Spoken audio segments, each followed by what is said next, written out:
तमिलनाडु की जनता अब डीएमके और सीएमसी दोनों को उखाड़ फेंकने का मन बना चुकी है। यहाँ बीजेपी एनडीए की डबल इंजन सरकार बनना तय है। एक भाजपा मंत्री कह रहे हैं विजय क्या है? अभिनेता विजय, अभिनेता विजय, अभिनेता विजय। हाँ, मैं अभिनेता ही हूँ, कौन नहीं है? अरे जैसे इन्होंने कुछ नया खोज लिया हो।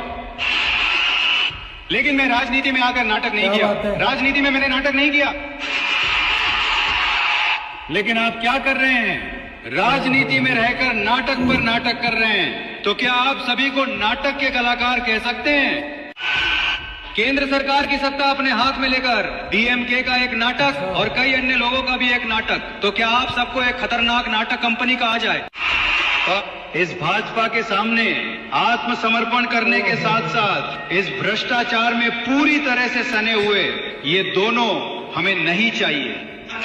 लोकतंत्र का नंगा नाच अगर आज कहीं हो रहा है तो वो हमारे देश में हो रहा है। पश्चिम बंगाल के बाद अब तमिलनाडु में थलपति विजय की पार्टी टीवीके जो बहुमत से थोड़ी दूर पर है, लेकिन कुछ सहयोगियों के साथ वो सरकार बनाने के लिए शायद तैयार हो चुके हैं, जिसके चलते 2 बार वो गवर्नर के पास जाकर थलपति विजय मिल चुके हैं। लेकिन गवर्नर साहब ने उनके लेटर को लेने से मना कर दिया और कहा कि पहले अपना बहुमत तो दिखाओ। गवर्नर साहब, आपको नियमतः पता होगा कि बहुमत आपके बंगले में नहीं दिखाया जाता, बहुमत फ्लोर पर दिखाया जाता है। लेकिन पूरे देश को पता है कि हर राज्यों के गवर्नर शायद किसी शाखा से निकले हैं या पूर्व में किस पार्टी के सदस्य रहे और वर्तमान में वो किसके लिए काम कर रहे हैं। गवर्नर साहब, एक बात समझ नहीं आ रही, आपको फ्लोर टेस्ट से पहले उन सभी विधायकों का जो थलपति विजय की पार्टी टीवीके को समर्थन दे रहे हैं सत्ता बनाने के लिए, उनकी लिस्ट आपको क्यों चाहिए? और क्या गारंटी है कि ये लिस्ट आने के बाद उन विधायकों के घर में जो शायद एआईडीएमके से निकल कर आ रहे हो, जो शायद कांग्रेस से हो या अन्य किसी दल से हो या डीएमके से हो, क्या गारंटी है कि उनके घर में कल ईडी सीबीआई की रेड नहीं पड़ेगी? और सुनने में यह आ रहा है कि थलपति विजय के ऊपर